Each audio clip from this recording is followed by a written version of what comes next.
Friends, welcome to मैं त्वचा। Miscarriage के बाद या अबॉर्शन के बाद पीरियड्स एग्जैक्टली कभी से आएंगे? ये बहुत इंपॉर्टेंट क्वेश्चन जो आपके दिल में आता है अगर अबॉर्शन या मिसकैरेज हुआ है तो।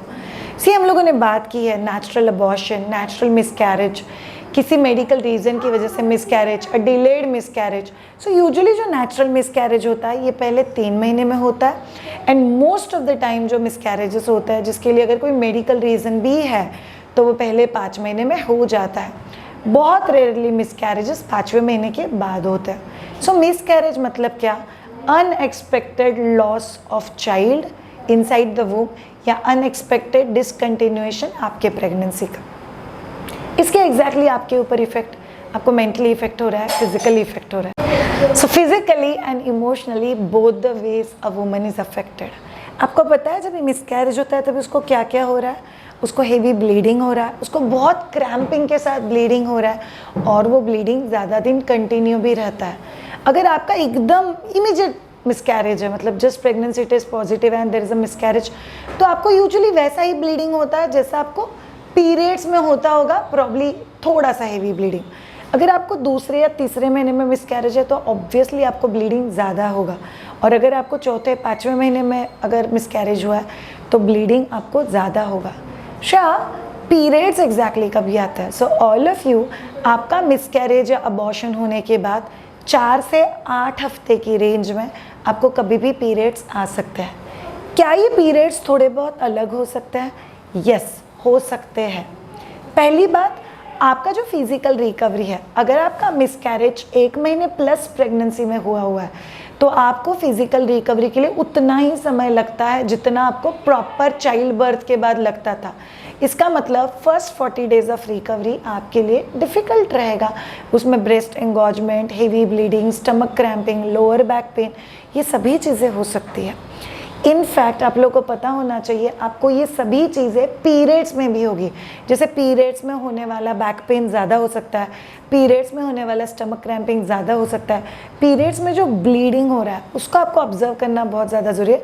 कभी कभी पीरियड्स में होने वाला ब्लीडिंग डार्क कलर का हो सकता है, कभी कभी उसको अगर कोई स्मेल आ रहा है तो आप लोगों को समझ के लेना है शायद से वहाँ पर कोई इन्फेक्शन है और आपको ट्रीट करने की ज़रूरत है। अगर आपको मिसकैरेज के बाद आने वाले पीरियड्स में ब्लीडिंग नहीं रुकता है करीब 5 से 6 दिन के बाद, तो फिर आपको जाके गायनेक को दिखाना बहुत ज़्यादा ज़रूरी है।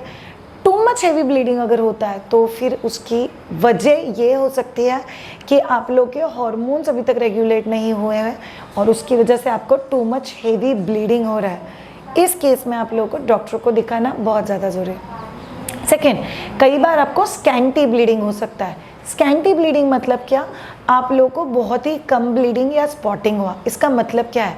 माइट भी हेवी ब्लीडिंग की वजह से आप लोगों का हीमोग्लोबिन सीवियरली ड्रॉप हो गया है, शायद से आपका पहले भी हीमोग्लोबिन कम था जो आप लोग को पता नहीं चला था और जिसकी वजह से आपको बहुत ही कम ब्लीडिंग हो रहा है, शायद से आपके हार्मोन्स बैलेंस नहीं है इसलिए प्रॉपर पीरियड्स आए ही नहीं, सिर्फ स्पॉटिंग हो रहा है और बाकी कुछ नहीं हो रहा है। बट अगर आपको स्पॉटिंग बहुत लंबे समय के लिए होता है तो फिर आप लोग को ज़्यादा ध्यान रखने की बहुत ज़्यादा ज़रूरत है।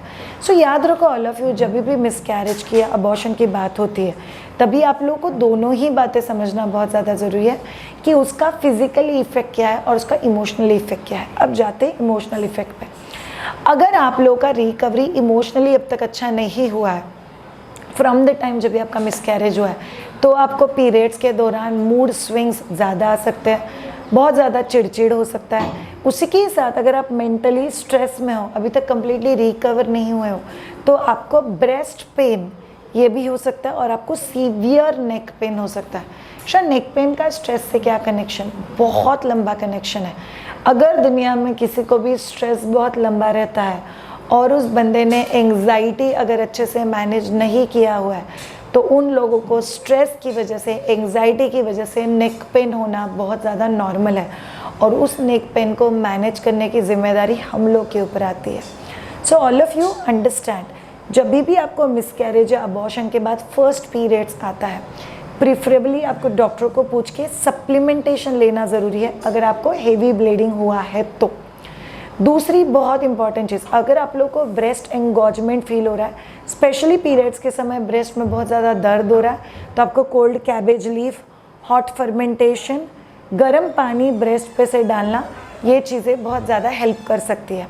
अगर आपका प्रेगनेंसी बहुत समय रहा है और उसके बाद आपको अबॉर्शन या मिसकैरेज हुआ है, तो फिर आप लोगों के लिए शायद से रेगुलर पीरियड्स आएंगे भी नहीं। So there is a difference between regular periods and hormonal imbalance की वजह से पीरियड्स से आपका मिसकैरेज हो गया और आपको जून में पीरियड्स आए, जुलाई में पीरियड्स आए, अगस्त में पीरियड्स आए, आपके रेगुलर पीरियड्स चालू हो गए।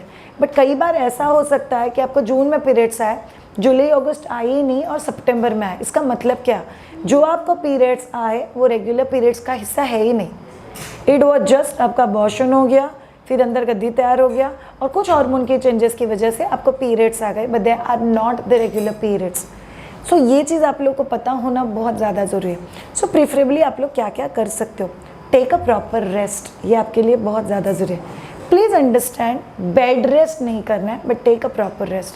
सेकेंड, अपना प्रॉपर स्लीप रिकवरी करना आपके लिए बहुत ज़्यादा अच्छा, इसलिए प्रॉपर स्लीप को मैनेज करो। तीसरा बहुत इंपॉर्टेंट चीज़, आपका डाइट। आपके डाइट में आयरन रिच चीज़ें, हरी पत्ते वाली सब्जियाँ, बाजरे का भाकरी और नॉर्मल हेल्दी खाना, रोटी सब्जी दाल चावल। आपके डाइट में फ्रूट्स का होना बहुत ज़्यादा ज़रूरी है, तभी आप लोग को रियलाइज़ होगा कि बॉडी जल्दी से जल्दी नॉर्मल पे आ जाती है। आपको पता है डॉक्टर्स हमेशा क्या बोलते हैं, मिसकैरेज या अबॉर्शन के बाद आपका फर्स्ट पीरियड्स, ये डॉक्टर के लिए बहुत ज़्यादा ज़रूरी होता है, बिकॉज वो फर्स्ट पीरियड्स डॉक्टर को बताता है कि अब भी बॉडी में सारे फंक्शंस नॉर्मल होना चालू हो गया है। So I would like to suggest you कि आपको जब भी मिसकैरेज या अबॉर्शन हुआ है और उसके बाद आपको जब भी फर्स्ट पीरियड्स आता है, आपको एक बार जाके अपने डॉक्टर से बात करके उनको अपडेट करना बहुत ज़्यादा ज़रूरी है कि अभी मुझे पीरियड्स आ गए। सो अगर डॉक्टर को आपको फर्दर गाइड करना है कि वाह मुझे बच्चा कभी प्लान करना चाहिए, मुझे प्रेगनेंसी कभी प्लान करना चाहिए, मैं प्रेग्नेंट कभी रह सकती हूँ, ये सभी चीज़ों के ऊपर आपको रिस्पेक्टिव डॉक्टर गाइड कर सकता है। एक बात याद रखना, डॉक्टर आपको गाइड करने के लिए है, बट आपको पता होना चाहिए कि आपको गाइडेंस कब मांगना है, कैसे मांगना है और उसका आपको क्या हेल्प होगा। Thank you so much all of you. ये सभी सवालों के जवाब आपको पीस ऑफ माइंड देगा। याद रखो, वर्कआउट करो, मेडिटेशन करो, अपने नेक्स्ट कंसेप्शन के लिए प्रॉपर सप्लीमेंटेशन, डॉक्टर ने कही हुई चीज़ों के साथ, डर के साथ नहीं, कॉन्फिडेंस के साथ प्रेगनेंसी प्लान करना। नेक्स्ट वेडनेसडे की वीडियो में हम लोग आपके साथ बात करेंगे कि मिसकैरेज या अबॉर्शन के बाद आप वापस प्रेग्नेंट कभी रह सकते हो और प्रेगनेंसी कभी प्लान कर सकते हो। Thank you so much all of you. आपकी प्रेगनेंसी में प्रेगनेंसी फिटनेस, गर्भ संस्कार, labour preparation, post delivery care, breast feeding, इन सभी चीज़ों के केस में अगर आप लोग को हमारा हेल्प चाहिए तो do get in touch with us on www.myduja.com। Have a great time, bye bye.